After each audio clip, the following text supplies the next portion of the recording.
These days, many people don't leave their house without some form of self-defense, whether it's pepper spray or a personal alarm. It has become as essential as carrying your keys or wallet, especially given the times we live in. But what happens when a crime is so shocking, so terrifying, that it pushes people, including college students, to take even more drastic measures like purchasing firearms for protection? Let that sink in. Young students carrying deadly weapons because they feel unsafe. Today's case led to just that. It's the story of 19-year-old Brianna Denison, a child psychology sophomore at Santa Barbara City College. When she went missing from her friend's house in Reno, Nevada, it was the kind of nightmare that every family fears. Can you imagine anything worse than being abducted in the middle of the night from a place where you should have felt safe? As investigators dug deeper, they uncovered a series of horrifying details that sent shockwaves through the community. Welcome to Alex Intentions. I'm your host, Alex. If you enjoy true crime documentaries like this, consider subscribing. It's free and keeps you up to date with all my future videos.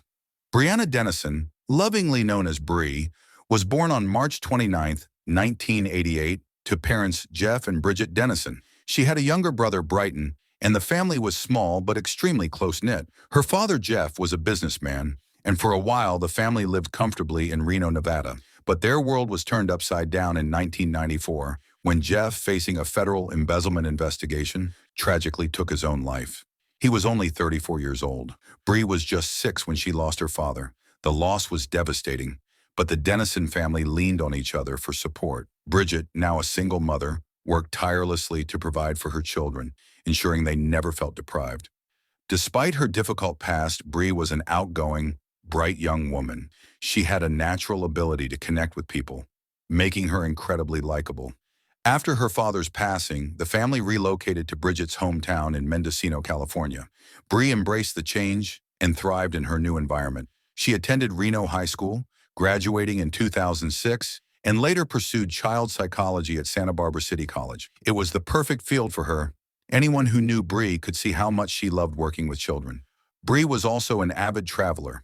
She spent a year studying abroad in Rome, Italy, and visited places like Hawaii, New York, Mexico, Jamaica, Japan, Egypt, Hungary, Austria, and France.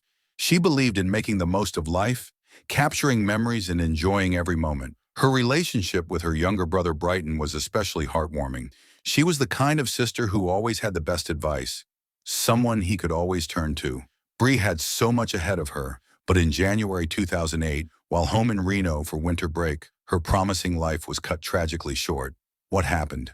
During her winter break in January 2008, Bree planned to spend time with her high school friends. They attended several events organized by Summer Winter Action Tours, a travel agency that catered to students, and had plans to celebrate Martin Luther King Jr. weekend. On the night of January 19, Bree and her friends went out, attending concerts and parties, including one at the Sands Regency Resort, now known as J Resort. It was a fun-filled night, and before they knew it, it was past midnight. Bree and her friends Jessica and Katie were staying at Katie's off-campus apartment near the University of Nevada. Jessica left early with a guy she had met, while Bree and Katie returned home later that night. After changing into their pajamas, Katie went to her bedroom while Bree chose to sleep on the couch in the living room. She made herself comfortable with a pillow, 2 blankets, and her stuffed teddy bear. Here's a crucial detail. The house's front door was always left unlocked. The roommates did this in case someone forgot their keys. It wasn't the safest habit, but nothing bad had ever happened before, until now. That night, Bree had a phone conversation with her boyfriend, Cameron. They argued briefly about her going to late-night parties, but eventually made up. After that, she went to sleep. The next morning around 9 a.m., Katie and Jessica woke up and started their day. They assumed Bree had moved to her bedroom at some point during the night, but when they checked, she wasn't there. At first, they weren't too concerned, but as time passed, unease set in. Bree's phone, wallet, and purse were still in the house. Where could she have gone without them? Then they noticed something chilling. One of the blankets Bree had used was on the couch, but the other was found on the kitchen floor near the back door.